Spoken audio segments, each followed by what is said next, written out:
Hello and welcome to Sick Notes. My name's Ed Hope. I'm a junior doctor in the UK and I'm continuing my look at the anime Cells at Work from a real doctor's point of view. So this is episode 10, Staphylococcus aureus.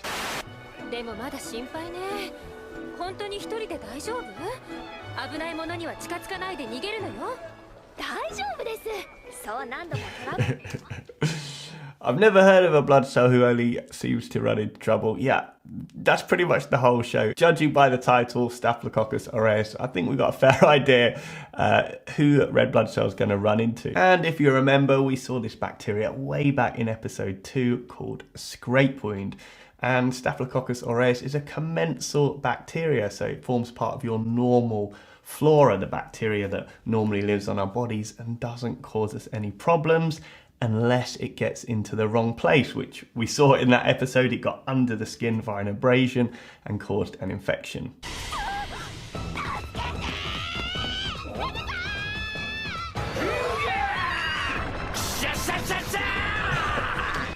Who the hell is this guy? It's certainly not Staphylococcus aureus because we've seen that before, and they normally do design the characters around some of the features of the bacteria, but this one isn't really jumping out at me. Hand over that oxygen, baby. So we know it's an aerobic bacterium. It has these kind of swirls around it and these kind of black spikes and these white and black limbs. So I'm not quite sure what it's supposed to be, but I know someone who might know, and that's you guys. So any suggestions on what bacteria you think this is, I'd love to hear it.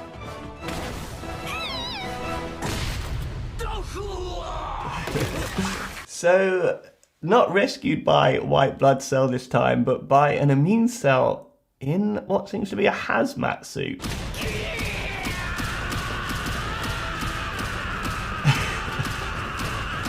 Jesus Christ. Quite the pounding on this episode. I think we've seen this cell before in previous episodes in the background, but never been told what it does.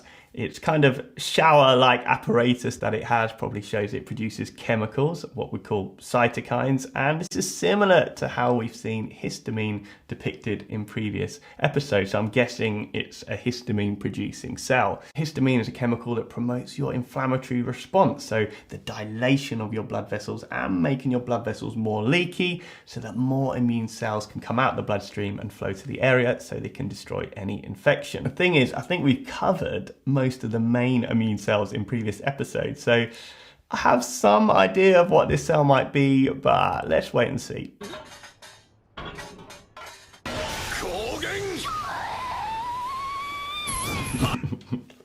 Better late than never. White blood cell, our neutrophil, rocks up to the scene to deal with the infection, but how did it know where the bacteria was? Well, we saw it in the scene. The histamine that was released is also a potent chemokine. Chemo meaning chemical and kine meaning to move, because when it's produced, it draws immune cells to the area. They kind of follow the scent like a shark to blood.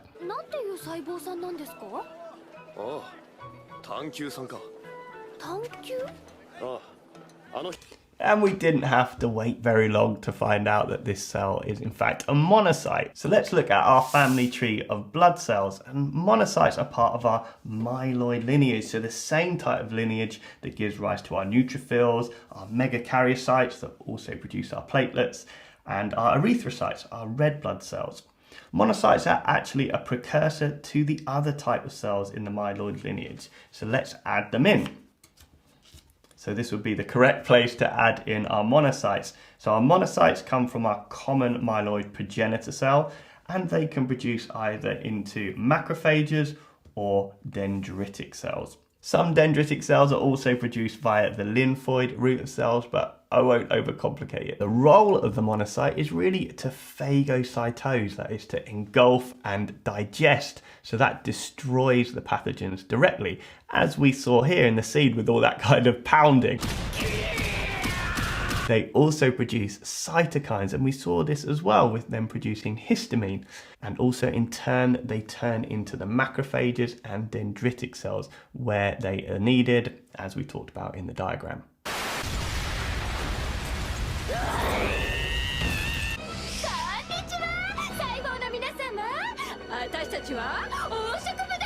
So Staphylococcus aureus is back to remind you of why it's called that and why the artists have designed it like this. Staph means grape-like because when the bacteria reproduce, the colonies they create have this kind of grape-like structure, and that's also seen in the design here of the kind of skirt that the character has. And coccus means round because that's the shape of the bacteria, and we can see that again represented in the character design. And aureus means gold or yellow because the bacteria produces this yellowy gold pigment that is part of its defense mechanism, and again we can see it in the obvious color of the character. That is a really great learning point. So the same bacteria can cause lots of different diseases depending on where it infects. So this bacteria would normally be a commensal, so it would normally just live on our skin happily. But depending on where it gets into, it's going to cause different types of disease. So under our skin would cause something like cellulitis, in our gut, food poisoning, in our lung, pneumonia, around the lining of our brain would cause meningitis, and sepsis here can be caused by any infection because it's a dysregulated response to the infection by our immune system that can end up giving us organ failure. I like the way they've put that in.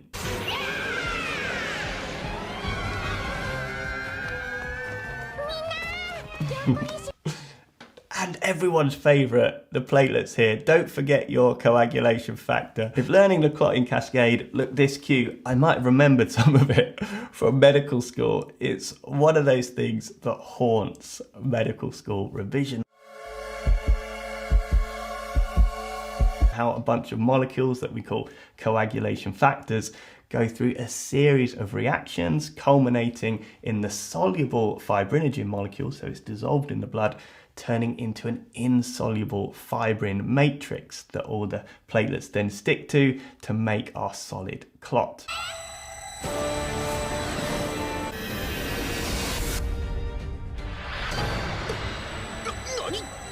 Way, the bunch of grapes, as we talked about, and therefore showing how the bacteria got its name.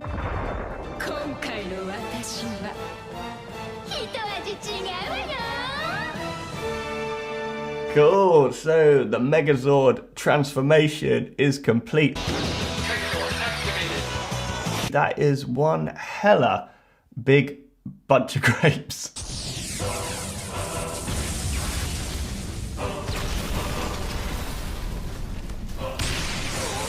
Cool, so I'm gonna theorize a few things about this battle. First of all, the kind of yellow flame around Staphylococcus aureus could be that pigment, that yellowy gold aureus pigment that's part of its defense mechanism that we talked about. But also it produces another chemical, an enzyme called coagulase, which mimics what your clotting cascade does in that it turns fibrinogen into fibrin. And you might think, or why the hell would the bacteria want to do that? Well, we aren't quite sure, but it's thought that by binding to the insoluble fibrin matrix, it stops the bacteria from being phagocytosed. It's more difficult for your neutrophils and your macrophages to engulf it and digest it. And it's also thought that when the bacteria is bound to the fibrin, it makes it easier for it to travel around the body, so easier for the infection to spread, particularly in the bloodstream. So this is some next level detail about including that here.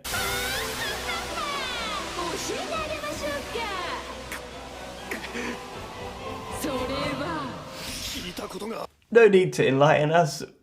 We already know what's going on. But like any bad dude, they always want to tell you what their big master plan is.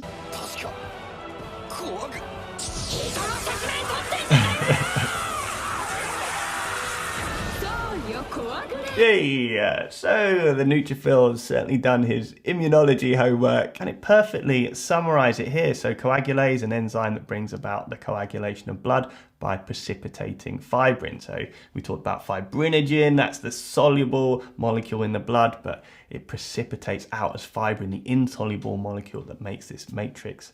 The bacteria that produces this use fibrin as a barrier to evade white blood cell attacks. Phagocytosis, exactly what we talked about.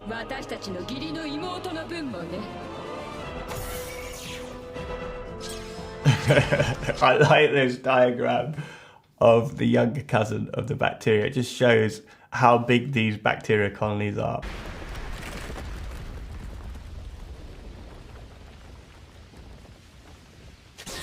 Way! So our monocytes have decided to come to the party, so we're no doubt going to see some phagocytosis, some release of cytokines, and differentiation into, I think, my favourite cell in Cells at Work, the macrophage and her sword. その声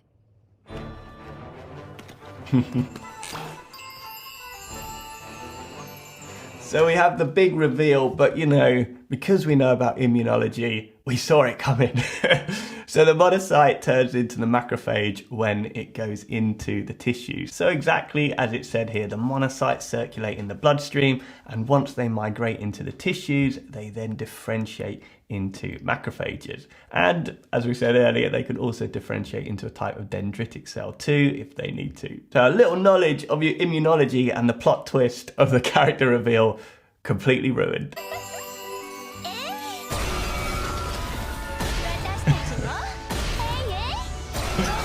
So no sword this time. I think it looks like they got a giant mallet, this kind of axe thing, and a mace. So this is probably representing all the different types of enzymes that the macrophages use to break down the bacterium in phagocytosis. Let me explain.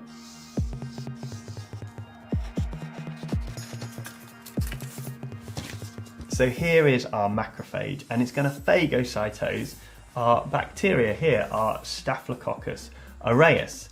Now, the macrophage is many times bigger than the bacteria, so it can easily engulf the bacteria, and it puts it into these vesicles that we call phagosomes.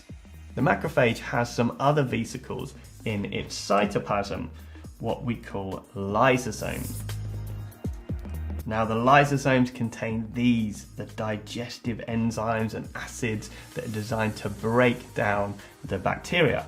So these lysosomes bind to the phagosomes, releasing the digestive enzymes into the phagosomes, creating our word of the day, the phagolysosome. So this is where the bacteria is exposed to all the digestive enzymes that break down the different molecules, so the fats and the proteins and everything that make up the bacteria. So this is probably why in Cells at Work we see the macrophage wielding different weapons to represent all the different digestive enzymes it has at its disposal. So there you have it, guys, another cracking episode. I loved the detail about the monocyte's sort of secret identity, and also putting in the Staphylococcus aureus and its ability to have coagulate, to use fibrin to help avoid phagocytosis. That's really quite detailed stuff, actually. Anyway, I hope you enjoyed my look at it. As always, thank you again, guys, so much for the support, and you know, take care of yourselves, and I'll see you soon.